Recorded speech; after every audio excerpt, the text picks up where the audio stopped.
Olá pessoal, eu sou Aline Dias e no vídeo de hoje eu venho trazer as versões de A Madrasta, a sua versão original e todas as versões feitas pela Televisa. E vou falar também algumas diferenças da Madrasta de 2005 para a Madrasta de 2022. Mas antes, não deixem de estar se inscrevendo no canal Anisérie.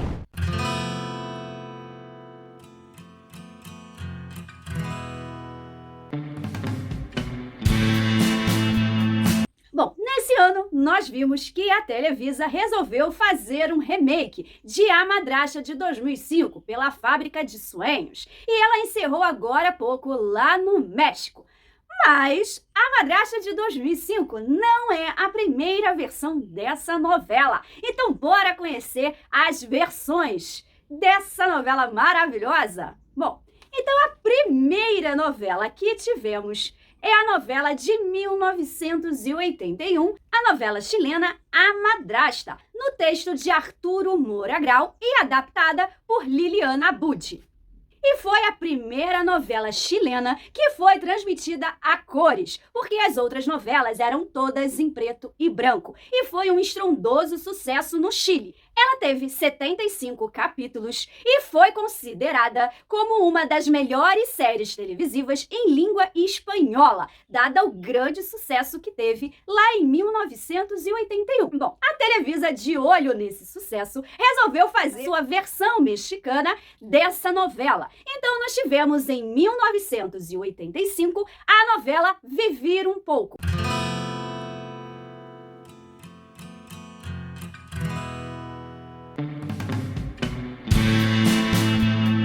Que é a primeira versão mexicana da novela chilena, que foi produzida por Valentim Pistén e protagonizada por Angélica Aragón e Rogério Guerra. E teve 165 capítulos, tendo 90 capítulos a mais do que a original, obviamente recheado de muito drama. Bom, aqui nós acompanhamos a história da Andréia Santos, que é presa injustamente por um crime que ela não cometeu, lá em Buenos Aires, na Argentina.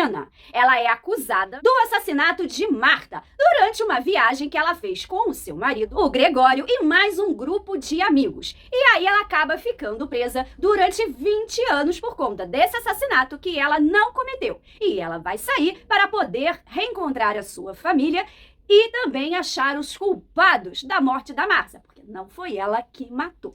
Bom, em 1996, a Televisa resolveu fazer a segunda versão mexicana da Madrasta, em coprodução com o canal chileno Mesa. Essa versão foi chamada Para Toda a Vida.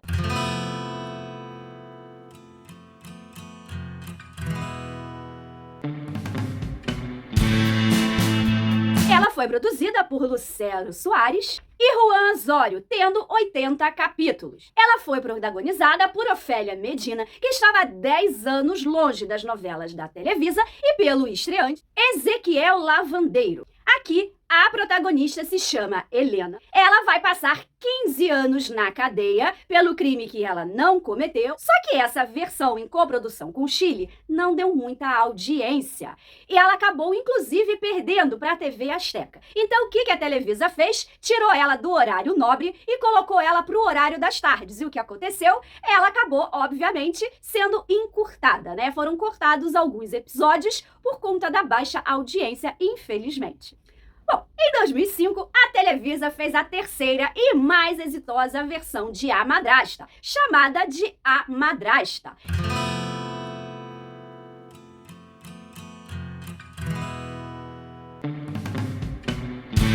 E produzida por Salvador Merria, né, gente? Salvador Merria, com um texto maravilhoso, lógico que ia ser sinônimo de sucesso. E A Madrasta de 2005, ela foi considerada uma das 5 melhores novelas da Televisa de todos os tempos. E, aliás, ela ainda continua até hoje com esse título, tamanho o sucesso, não só no México, como internacionalmente, porque ela é uma das novelas mais reprisadas e mais passadas, né, pelo mundo. Vários países compraram e exibiram A A Madrasta de 2005, que foi protagonizada por Victoria Rufo e César Évora.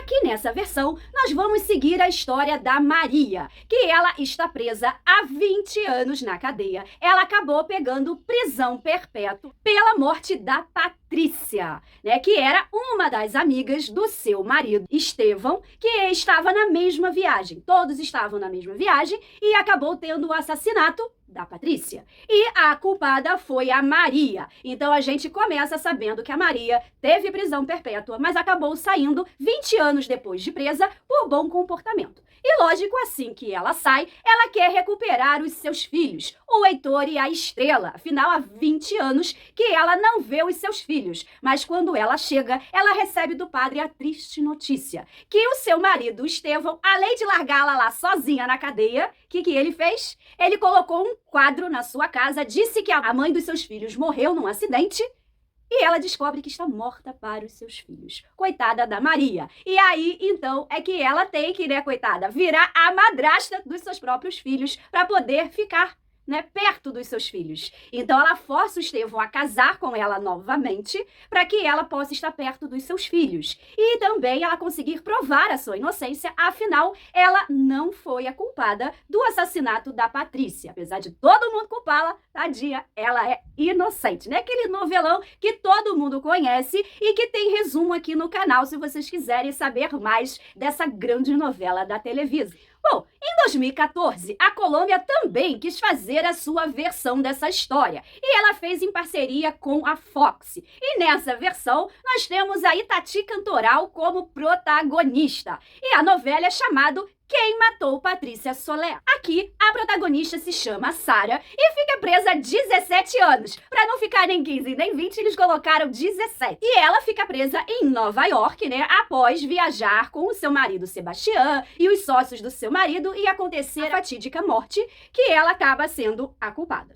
Bom, e agora, em 2022, nesse ano aqui, a Televisa resolveu fazer a 4ª versão mexicana e 7ª versão da novela chilena de A Madrasta, chamada também de La Madrasta, né, ou A Madrasta no português.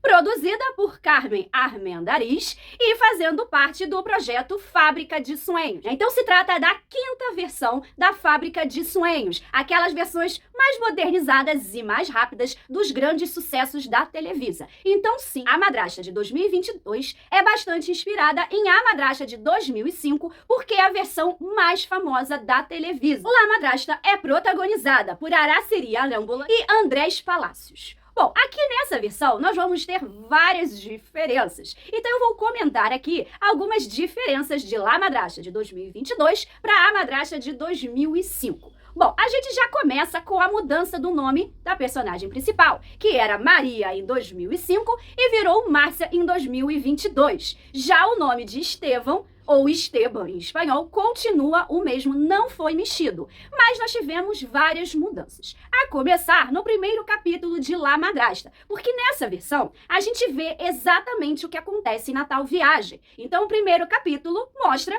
Márcia e Esteban indo viajar com os sócios e as mulheres dos sócios do Esteban, e nessa viagem acontece a morte do Nicolás. Então essa é a primeira versão em que um homem é morto, porque em todas as outras versões é uma mulher. E aqui quem morre é o Gabriel Soto, né, que faz a participação especial nessa novela após horas sem estar na Televisa. Então aqui nessa versão, né, a Márcia, além dela ser acusada de assassinato, ela também é acusada de ser amante do Nicolás por todos os amigos do Esteban. Então nós só não temos um assassinato, nós temos também uma traição. E nenhum dos dois crimes, vamos dizer assim, são realmente cometidos pela Márcia, porque ela não era amante do Nicolás e tampouco ela matou o Nicolás. Foi tudo uma armação. E isso a gente vê no primeiro capítulo, até como foi a armação, apesar da gente não ver quem cometeu o crime e a armação. A gente só vê um pau ali batendo na cabeça da Márcia e tal, ela fica desacordada e é encontrada com a arma na mão e com o Nicolás em cima dela, que já tinha tomado 2 tiros. Então a gente também vê o julgamento da Márcia, onde todos os amigos do Estevão vão falar que ela tem um caso com o Nicolás, que ela é amante do cara, e também vai ter gente ali para acusar a Márcia de comprar armas e tudo mais. A perícia vai ver que ela é assassina e ela vai pegar 35 anos de cadeia ao invés da prisão perpétua. E ela, a gente já sabe que vai ficar 20 anos na cadeia, igual a Maria de 2005. Vai sair por bom comportamento. Bom, eu acho que uma das maiores mudanças que tiveram entre as duas novelas são entre as características dos personagens.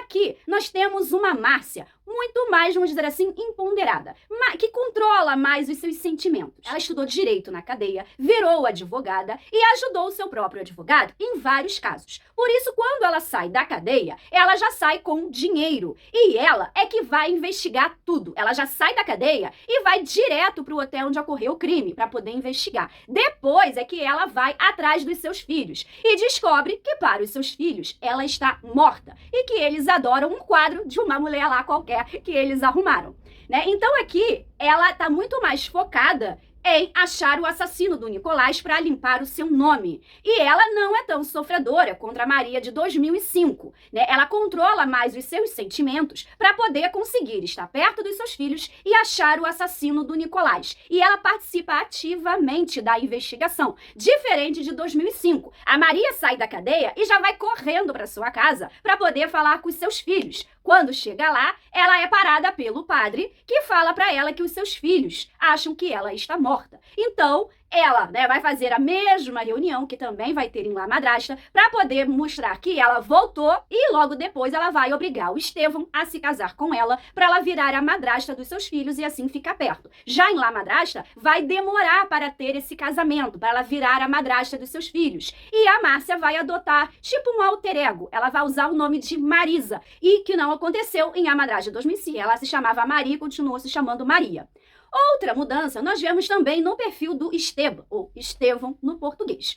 O Estevão, de 2005, ele era um pouco mais sentimental. Ele sentia a pena da Maria, né, por tudo que ela passou. Apesar de fugir dela, porque não queria se envolver com ela, porque ela era uma assassina. A gente tinha toda aquela tensão entre eles. Afinal, química era que não faltava entre César Évora e Victoria Rufo. Então a gente via aquilo, ele chegando perto e daqui a pouco fugindo e tudo mais, mas ele era mais doce, né, e mais sentimentalista do que o Esteban, de 2022. Esse Estevão, ele é muito mais frio, ele maltrata muito mais a Márcia do que o Estevão em 2005. Ambos abandonam as suas mulheres, não acreditam no que elas falam e deixam elas lá na cadeia, né? E não ajudam em nada. Mas aqui o Estevão, ele ainda por cima, ele ainda vai duvidar da paternidade da Lúcia, porque a Márcia foi acusada de ser infiel e de ter um caso com o Nicolás. Então aqui nós não vamos ter uma filha mimada do Estevão, que era a estrela em 2005. Nós vamos ter a Lúcia,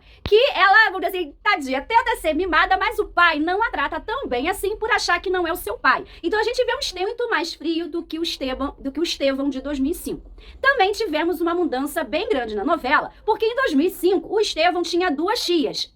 E agora, em 2022, ele tem 2 irmãs. Mas tanto a irmã Lucrécia quanto a tia Alba continuam apaixonadas pelo Estevão. Mudou, vamos dizer assim, o parentesco, mas continuam apaixonadas. Essa relação incestuosa aí. E fazem várias coisas para poderem, vamos dizer assim, atrapalhar Maria e Márcia. Lógico que tia Alba é muito mais vilã do que a Lucrécia em La Madrasta de 2022, que na verdade ficou mais nas caras e bocas de vilã ali, porque não fez grandes coisas não. Tia Alba fez muito mais. Bom, uma mudança assim também muito grande foi, vamos dizer assim, no terceiro filho do Estevão, né? A Márcia e a Maria descobrem que existe um terceiro filho ali que é só do Estevão. E ninguém sabe quem é a mãe, né? Em 2005 é o Ángel, que a gente depois descobre que é filho da irmã, né, do Estevão, e ele acaba assumindo, porque ela não era casada, tudo mais, e ele cria como se fosse seu filho. Já em 2022, né, o menino se chama Rafael, ele foi abandonado pela sua mãe Lucrécia, que é a irmã do Estevão no orfanato. Aí a irmã dela, a Inês, pega a criança, diz que o filho é dela e pede para o Estevão criar como se fosse filho dele, e ele acaba criando. Nas 2 novelas, eles têm uma doença. Em 2005, ele tem leucemia, mas a sua mãe verdadeira acaba doando a medula e ele se recupera. Em 2022, ele tem esclerose múltipla e acaba morrendo na novela, o que foi muito triste, porque ele era um personagem bem legal. Bom, em tanto em 2005 quanto em 2022, no caso, são os mesmos assassinos. Só que, em 2005, o assassino era o Demétrio, que acabou matando a Patrícia porque ele se vestia de mulher. E aí, como ela descobriu, ele acaba matando ela. Já em 2022, o assassino se chama Donato, mas é o personagem equivalente ao Demétrio. Ele não se veste de mulher e ele mata porque ele desfalcou a empresa do Estevam. E o Nicolás acabou descobrindo. Então, ele mata o Nicolás e arma tudo para Márcia ser incriminada, né? E aqui, em 2022, ele tem um cúmplice que é o Bruno, né? Mas o Bruno, na verdade, só foi cúmplice mesmo. Ele só sabia do que aconteceu, mas não fez nada. E ambos terminaram na cadeia, assim como o Demétrio também terminou na cadeia. Só que agora, em 2022, o Donato acabou sendo queimado, né? Porque ele estava numa fábrica e tal, com produtos inflamáveis, acaba ficando tudo queimado, vai pra cadeia, assim como o Demétrio. Em 2005, ele também apanha dos detentos, né? E em 2022, esse Donato, ele também tem, vamos dizer assim, meio que uma boate em que ele coloca mulheres lá para dançar, tirar a roupa e tudo mais de forma totalmente ilegal, porque elas nem queriam estar ali. Então ainda tem um crime a mais para ele nessa versão, né? E o final também de A Madrasta de 2005 é muito mais emocionante do que de La Madrasta de 2022. Afinal, o Esteban acaba sendo preso, ele vai até acabar sendo executado, né, por esse crime, e o que acontece, a Maria chega no último momento com a fita VHS que mostra que o assassino é o Demétrio, né, trazendo assim, vamos dizer, muito mais intensidade para o final. Já em 2022, nem a cena do assassinato é mostrado, né? A gente viu no primeiro capítulo como a Márcia é incriminada, mas nós não vimos como aconteceu toda a cena. Nós não vimos o Donato matando, como aconteceu em 2005. Eu acho que isso faltou e também é uma grande diferença para as duas novelas. E até porque, né, em 2005, todo mundo ficou chocado com a revelação que era o Demétrio, ainda mais pelo motivo dele, né, de se vestir de mulher e tudo mais, que a gente não sabia disso. Já em 2022, a gente já desconfiava e muito desde o primeiro capítulo, tanto do Donato quanto do Bruno, né? Já não foi, vamos dizer assim, tanto thriller, né? Tanto suspense quanto em 2005. Bom, gente, então essas aí foram todas as versões de A Madrasta. E agora eu quero saber de vocês. Se vocês sabiam de todas essas versões, qual é a versão preferida de vocês? Deixe nos comentários. Não deixem de estar se inscrevendo no canal Anisérie, de dar aquele like no vídeo que ajuda muito e de estar ativando o sininho de notificações para vocês saberem sempre quando sai um novo vídeo. Obrigada por vocês terem ficado até o final. Beijos!